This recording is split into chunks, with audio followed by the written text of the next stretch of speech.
He told me there was a song that he wanted me to listen to. I smiled with excitement from the expression on his face. He is such a beautiful man. It really doesn't matter what the song is about. I just love that he wants to share these moments with me. I sit in my favorite chair while taking the red African tie-dye cloth that is wrapped around twice, and I place it under my knees. I prop my legs across his as he scans through the list of songs. He blocks my view as I try to peek over his shoulder and figure out what it is. As he presses play, I hop up and run out the room to get some water, and he stops the song. Go ahead, I can hear from in here. But he insists on waiting. I fill my glass with water, and then I fill a glass for him. As I walk back to the chair, he takes off his shirt and relaxes a bit more in the chair before I place my feet back in his lap. He presses play. As I listen to the rhythm and the words, I find myself lost in thought. There are so many images and scenarios flashing through my mind. Images of African men walking in chains, linked together by humiliation and pain, downtrodden but still very proud. I see him. I see my male children. I see their male children. I see generations of African male children, all caged. I didn't realize until I could see the concern in his eyes that tears had begun pouring down my face. His copper large hands reached for my face and wiped away my tears. Still looking deeply disturbed, he gestures as if he's going to turn the music off. But I stop him and I say Hapana, Swahili for no. I tell him to keep playing the music. Each word brings another tear. Each thought takes me to a place that I rarely allow myself to go. I wonder where my mind might drift to if there were no words to focus on. At least with the words playing, I have something to keep me grounded in my body. I listen to the song 3 more times before I can muster up enough nerve to let him turn it off.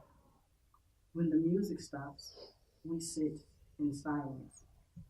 After several moments of silence, I pull my legs from his lap. I stand up and I walk to him. I kiss him on the cheek and go outside to listen to the sounds of nature. The whistling in my ear drowns out the sorrow that wells up in my spirit.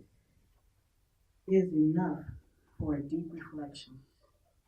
I didn't realize that he had joined me until I felt his hand on my shoulder.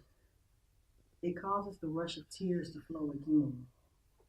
So, I take it you like the song? He asked, and I busted into laughter while still sobbing quietly. I want for him to keep him safe forever in my arms so that he never has to experience what is played in those lyrics.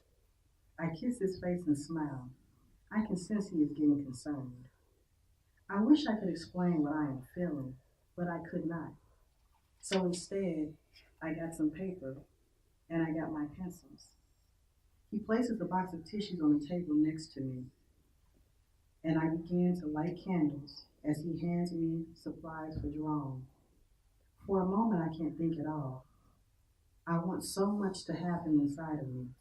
I want him to plug up the pain as I picture it.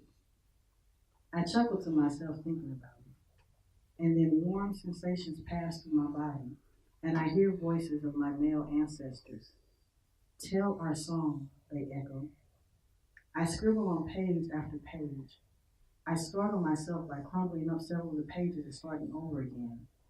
The song continues to play. I listen to it for hours. Time becomes meaningless. As my tears hit the paper, the watercolors spread and the pages add light and energy to it. One by one, the images spring to life in my mind, onto the paper. The more I draw, the less the tears flow. When I am finally done, I call for him to come. I tell him to close his eyes so that he can sit in front of the painting. I leave him sitting there with his eyes closed, and I bring him closer to the picture, and I tell him to open his eyes.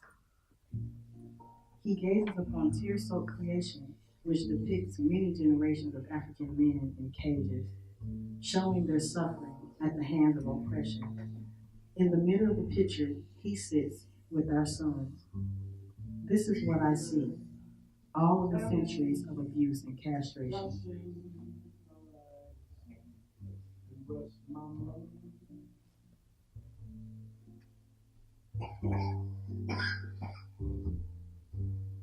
She would, she could, so she pulled my lion's tail and caused me pain.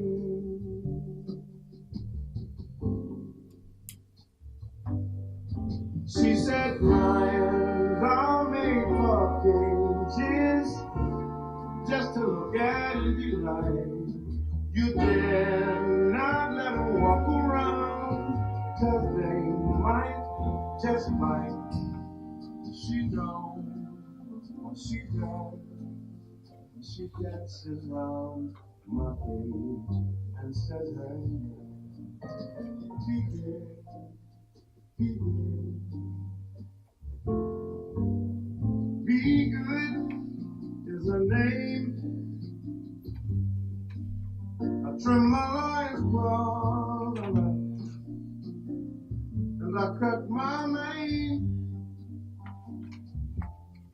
And I would if I could, but that woman treats me the same.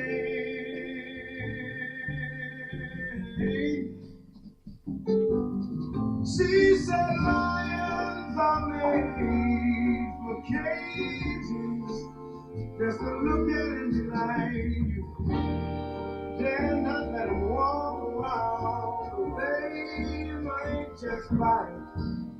Does she know what she does when she dances around?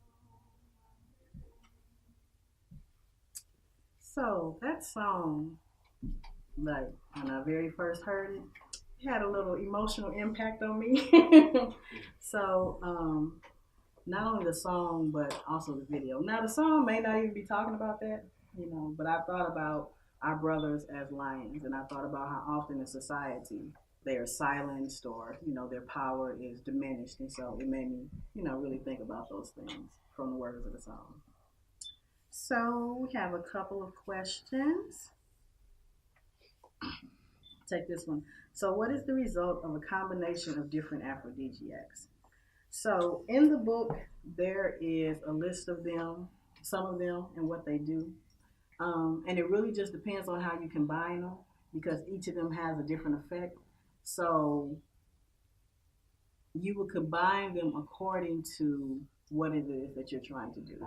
So for example, if you're trying to like stimulate your blood flow, you might want to use the olives and then also the chili, because both of those things like speed you up and speed up your metabolism and make you go faster. And also it's an arousing in the sense that it's not necessarily a physical arousal like chocolate that actually stimulates you like that, but because your blood is flowing quicker, it arouses you in that manner. So it's almost like exercising, where you get that rush.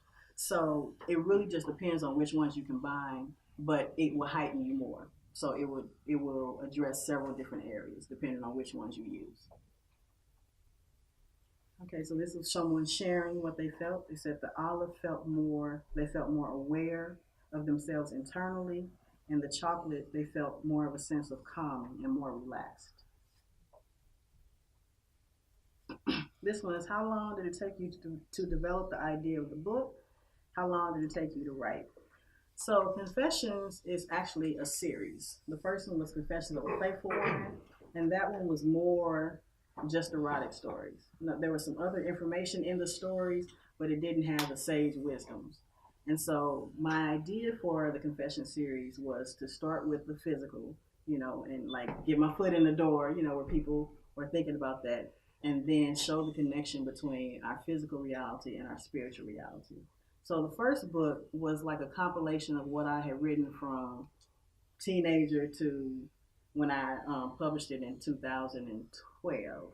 It was 2012. So that was the process of that one was pretty easy because all I did was take stories that I had written over time and kind of rework them and put them all together and made the book. And in making that, I realized that I had so many that I would have to do more than one book.